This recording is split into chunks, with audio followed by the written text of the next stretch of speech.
this is Marcus Guiliano. I'm a chef on a mission. Today, I'm going to talk about essential oils versus flavored oils. Chefs are notorious for making flavored oils and using them in our foods because we like flavor.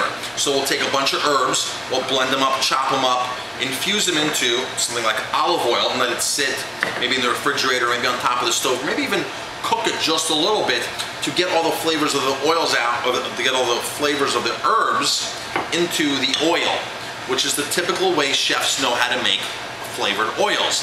Today I'm going to talk to you about the essential oil of the herbs or the plants. Essential oils are the oils that are already contained naturally in here. When you squeeze an olive, you get the oil out, okay? That's the oil of the olive. We're going to talk about the oil of the plant matter. So, you take an orange, you start to peel it. What happens? You get the popping sensation because you see these little tiny water things pop up. They might hit you in your eye and you're like, ooh, that's not water. That's the essential oil of the lemon rind. Grapefruits have it, limes have it, lemons have it. So, for instance, here's grapefruit oil. This grapefruit oil would have come out of the grapefruit rind. So they're not taking the grapefruit rinds and putting them into oil. They're capturing the natural oil that's contained. All plant matter has a certain amount of oil in it. That's the essential oil of the plant. That's the lifeblood of the plant. That's the oxygen transportation system. It's equivalent to our blood. So if you can capture this essence of the plant matter, that's really what you want to season with. Because really what the chefs are doing is they're taking the essence of the plant matter here and diluting it here with olive oil or some kind of other mild oil. So if you want to skip the dilution, you go straight to the plant matter. Now if you were to take this rosemary and rub it all over your hands, there'd be like a little film left. Same thing, you know, whether you do it with pine needles, lavender, basil, all this will leave this plant matter. That's the resin or the essential oil coming out of what's locked into the plant already. Now, citrus are easy because citrus you press the rinds to get the oil. That's how that happens. That's how the essential oil happens from there. By the way, 1 drop of lemon oil will make lemon water, and probably a whole gallon of water, a half gallon to a full gallon of water. 1 to 2 drops are all you need. This is extremely concentrated stuff we're talking here, because this is directly from the plant matter, from the rind. Now this is pressed. Now if we're talking about the essential oil, something like thyme or rosemary or lavender or dill or whatever, you're talking about it being steam distilled and extracted at a certain pressure. It needs a pressure and in a certain amount of time. Now every plant matter is different. Everything is totally different as far as time and pressure. And the experienced distillers have that figured out where they can get the most amount of flavor and therapeutic, because a lot of these oils are therapeutic. They're sold as, not as medication, but they're kind of sold as, okay, you want to self-diagnose yourself or something, you want to relax your mood or something, you want lavender oil for burns, which by the way is phenomenal, then that's where these oils come in. So, when you go to buy essential oils, it's very important when you go to the store to ask lots of questions, or you go online and buy the right oil, because a lot of oils you'll take home and you'll see not meant for consumption, do not consume, and you're like, well, why can't I consume grapefruit oil? Why can't I consume lemon oil? That's because these companies are taking solvents, chemical solvents, to extract. They're not distilling like the better companies to the extent, and they're not pressing. They're using solvents to extract.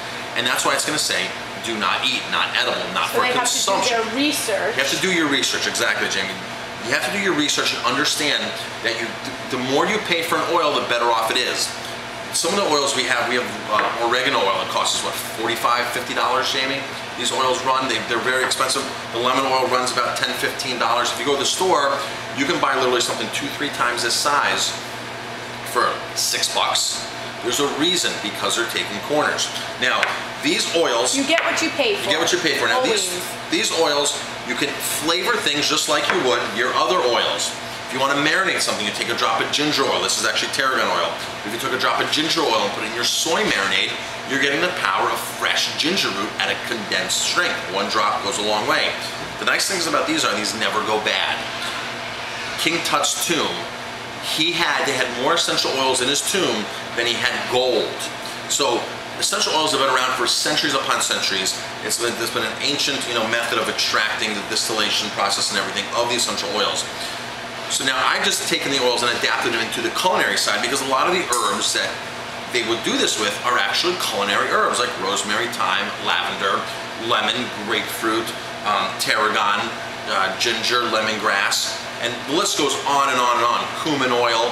So you can make it out of anything that has oil, which like I said, all plant matter has oil.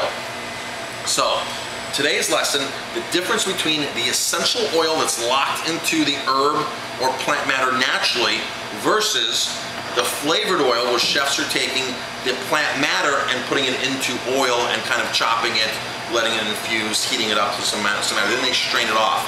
So this is nice to do. It's great to do, especially if you have an abundance of herbs in the garden. You want to make some oil, that's great. But if you really want to cook with pure, absolute, strong flavors, then the essential oils are outrageous, just hands down the way to go. There's no competition in these. The rosemary oils, the thyme oils, one drop is enough to really cover most recipes that are in bulk. Now, to give you an example of how strong these oils are, if you were to take the oregano oil or thyme oil or even cinnamon oil and get a drop on your lips or in the back of your neck, that one drop is enough to irritate your skin to a point where it's a burning, you really have a burning sensation.